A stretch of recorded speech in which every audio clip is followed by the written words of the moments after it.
अभी हम देख रहे हैं इंटरोगेटिव प्रोनाउन, जिसका मतलब होता है क्या? प्रश्नवाचक सर्वनाम। यानी इसमें प्रश्न पूछे जाएंगे और वो प्रश्न पूछने का जो वर्क होगा इंटरोगेटिव प्रोनाउन के अंतर्गत आने वाला है। तो चूंकि हम अब कौन कौन से ऐसे वर्ड्स हैं जो इंटरोगेटिव प्रोनाउंस के रूप में यूज होते हैं तो लिखते हैं, उसके बाद हम बारी बारी से उनका एग्जाम्पल देखेंगे और ये भी देखेंगे कि कौन से क्वेश्चन मार्क वाले इंट्रोगेटिव जो वर्ड्स हैं, वे क्वेश्चन जो वर्ड्स हैं क्वेश्चन वाले, वो किसके लिए यूज होते हैं। तो यहां पे हम 3 लिखते हैं, जिसका है पहला यहां पे हु, हुज, हुम। हु, हुज और हुम, इसका जो इंट्रोगेटिव इस प्रोनाउन को जो यूज होगा वो होगा व्यक्तियों के लिए, व्यक्तियों के लिए। ठीक है।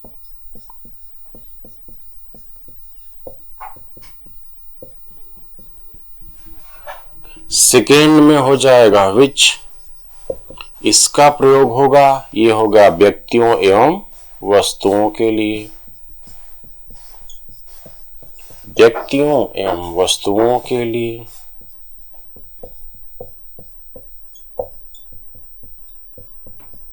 उसके बाद आता है तीसरा वाट, वाट का जो प्रयोग हो जाएगा वो हो जाएगा वस्तुओं के लिए एवं व्यवसाय के लिए,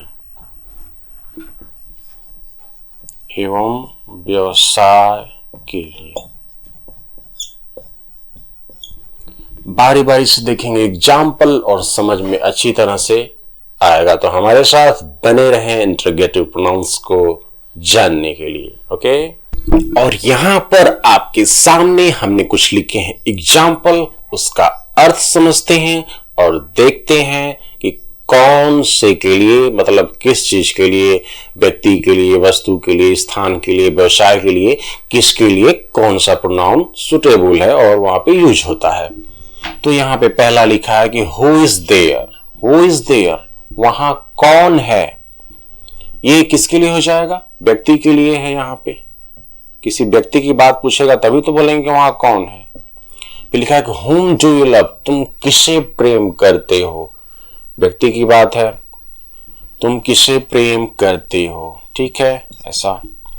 फिर लिखा है whose are these books, ये सब किताबें किसकी हैं। who is the owner of book, यानी कि ये सब किताबों का मालिक कौन है। मतलब यहाँ पे तो अर्थ यही है कि whose are these books, ये सब किसकी किताबें हैं। whose are these books, ये सब, ये किताबें किसकी हैं। ठीक है।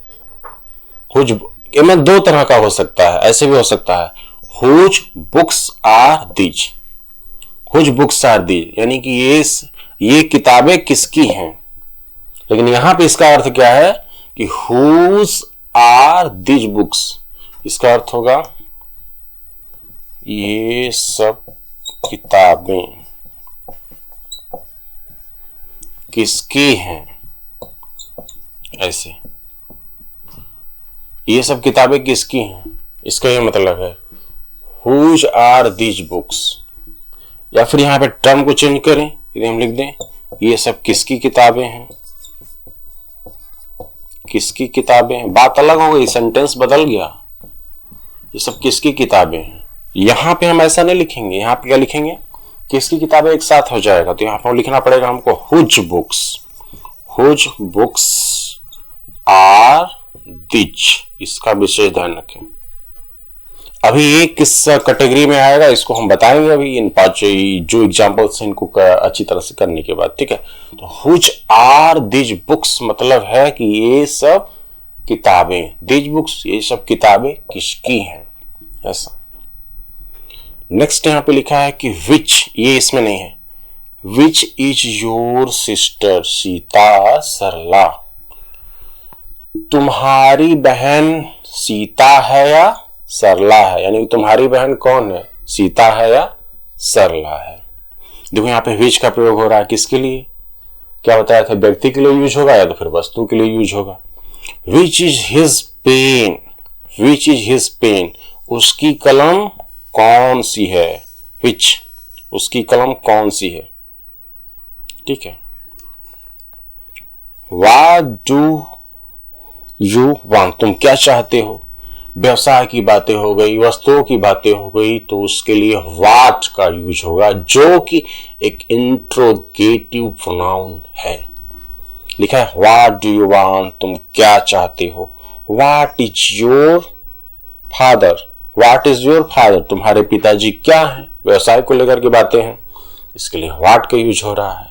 अब हम चलते हैं कुछ ऐसे कंफ्यूजन्स की ओर जो ये बताने की कोशिश करेंगे कि वो इंट्रोगेटिव प्रोनाउन है या फिर कुछ और भी है। तो देखिए अब एग्जांपल्स को। अब यहाँ पे जो हमने एग्जांपल्स लिखे हैं वो क्लियर करेंगे कि ये इंट्रोगेटिव प्रोनाउन है या फिर इंट्रोगेटिव एडजेक्टिव है। ठीक है, तो हमको ये ध्यान रखना है कि जब ये क्वेश्चंस वाले के साथ, क्वेश्चन वाले जो भी ये वर्ड्स हैं, इनके साथ कोई नाउन नहीं आना चाहिए। यदि नाउन आता है इनके साथ तो निश्चित रूप से ये इंट्रोगेटिव एडजेक्टिव हो जाते हैं। तो अभी हमने यहाँ पे 4 एग्जांपल्स लिखे हैं। We have to see now.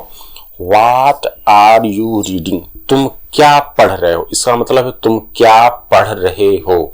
तो इसमें तो अपना इंट्रोगेटिव प्रोनाउन हो गया। लेकिन यहां पे लिखा है कि what books are you reading, यानी क्वेश्चन वाले मार्क जो वर्ड्स हैं इनके साथ नाउन आया है, इसलिए इंट्रोगेटिव एडजेक्टिव हो गया। ये हो गया इंट्रोगेटिव एडजेक्टिव। नेक्स्ट में यहां पे लिखा है कि which of this pens do you like, यानी कि इनमें से जो कौन सा कलम है जो तुम पसंद करते हो, कौन सा कलम तुम पसंद करते हो, ये सब कलमों में से। तो इसका मतलब यहां पे हो गया कि ये प्रोनाउन है, इंट्रोगेटिव प्रोनाउन की तरह कौन वर्क कर रहा है, विच। और यहां पे लिखा है कि विच पेन डू यू लाइक, तुम कौन सी कलम, नहीं विच पेन, कौन सी कलम, तुम कौन सी कलम पसंद करते हो। लेकिन यहां पे इसका अर्थ है कि विच ऑफ दिस पेन्स, इन सब कलमों में, इसका मतलब है कि कौन सी कलम तुम पसंद करते हो, दिस पेन्स, इन सब कलमों में तुम कौन सी कलम पसंद करते हो। लेकिन इसका मतलब क्या है, विच पेन डू यू लाइक, कौन सी कलम। यहां पे कौन सी कलम एक साथ हो गया, कौन सी कलम। लेकिन इसका कौन सी कलम, तुम कौन सी कलम पसंद करते हो।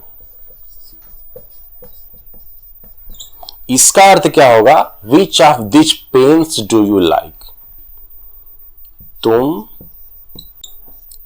इन कलमों में कौन सी पसंद करते हो, तुम इन सब कलमों में कौन सी पसंद करते हो। Which of this pens do you like. Okay, इसका मतलब ये हो।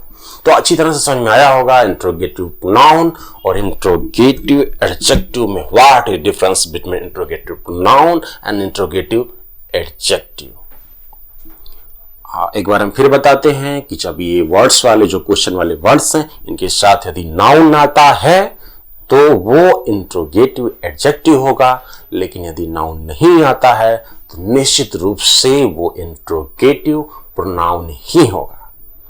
तो इस इंट्रोगेटिव प्रोनाउन के सेक्शन में इतना ही। फिर नेक्स्ट प्रोनाउन क्या है उसको पढ़ते हैं। ओके।